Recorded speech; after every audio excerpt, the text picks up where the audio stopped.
Les créations d'emplois ont rebondi de façon inattendue en septembre aux États-Unis, brouillant les pistes quant au retour à un équilibre entre le nombre de travailleurs disponibles et les emplois vacants, après plus de 2 ans de pénurie de main-d'œuvre. En septembre, 336 000 postes ont été créés, 2 fois plus qu'attendu, a annoncé vendredi le département du travail. Le chômage, lui, reste stable, à 3,8%.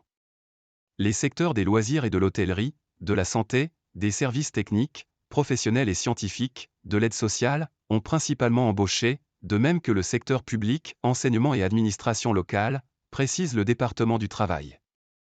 Nous pourrions être au cœur d'une augmentation durable de l'offre de main-d'œuvre, analyse Jason Furman, professeur à Harvard et ancien économiste de la Maison-Blanche, dans un tweet.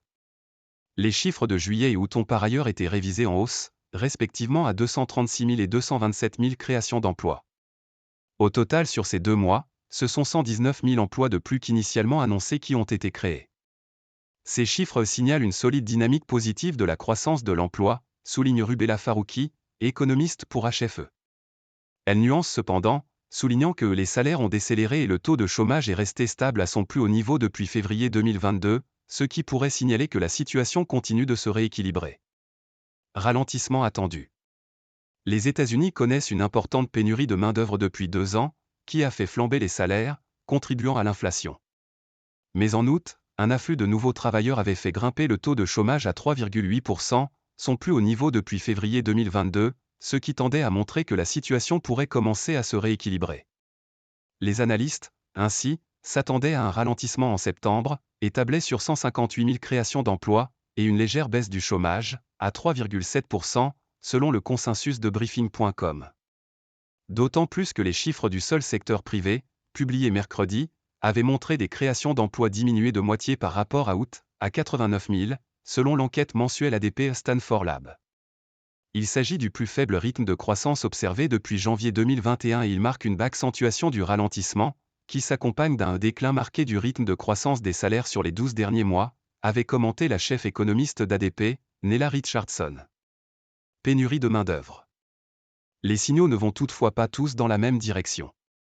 Le nombre de postes vacants a grimpé de façon inattendue fin août, à 9,6 millions, selon les données publiées mardi par le département du travail dans son rapport JOLT. Cela montre que la pénurie de main-d'œuvre reste forte, et pourrait peser dans la balance, en faveur d'une hausse supplémentaire des taux de la Banque centrale américaine, Fed. La situation de l'emploi est en effet regardée de très près par la Fed, qui est à la manœuvre pour faire reculer l'inflation. Le président de l'institution, Jerome Powell, s'est rendu lundi à York, en Pennsylvanie, une ville dont l'activité est principalement manufacturière, à la rencontre d'acteurs économiques. Ceux-ci ont majoritairement dit que les difficultés de recrutement restaient leur principale préoccupation. Trouver la bonne personne dans une petite entreprise est vraiment essentiel car nous faisons tous un peu de tout. C'est vous qui nettoyez les toilettes, c'est vous qui faites les commandes de nourriture, qui nettoyez la cuisine le soir, qui gérez vos réseaux sociaux, lui a ainsi souligné Sarah Cahill, qui a récemment repris le café-boutique Gatter 256, dans le centre de York. Les acteurs économiques ont également cité, parmi leurs difficultés, l'inflation, ou encore la hausse des taux d'intérêt, qui restreint leur capacité à investir et donc à croître.